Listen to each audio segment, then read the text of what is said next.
नामी भादरे दिखा छल दादा कते कुल सेला जीवना मीरे चाकरा अवस्था विब्रह्मा जंजीर मा फरे दिखा अंदमा कंधार कला थाने माड़ी सा बोरे कुकुरा बुर्जमा जोस्त दो जीबा माड़ी सा मथरा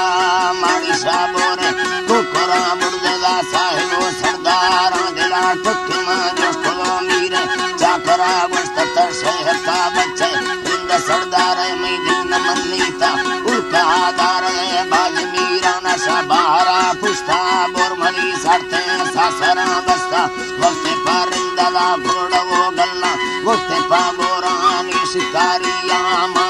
हिसी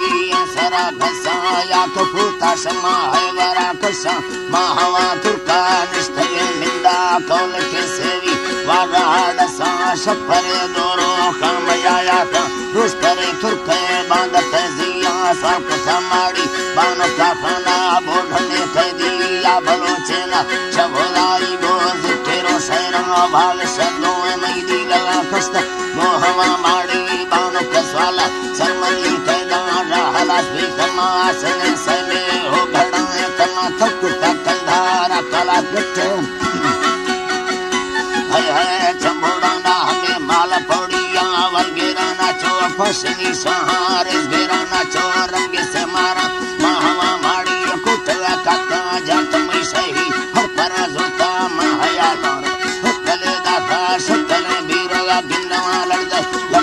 बाला दा बरने जुष्ट दा मंगो चोड़ी हरी दृका मैं हमें पादरी पा मजारिया सुखदा सर्वा गर्दने मिंडा टील तो निष्ठा मिल बोले तो का नंदले वरना भी बलोचानी तरदी छुट्टी यकोला छुट्टो हर दो गुंदानी मुर्गा लोट त्रबांगे बाजार दवा टंगा थी गिंदला तुर्के जार सवादी बा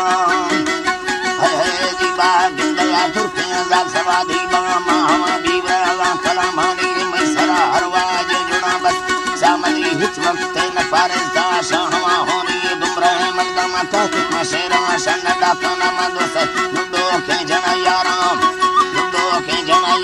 मत में तकरार बलोचानी छेदमई जत्ती तुर्क माड़िया मुश्क पसेरी पुत्र रिंदा लाडू दे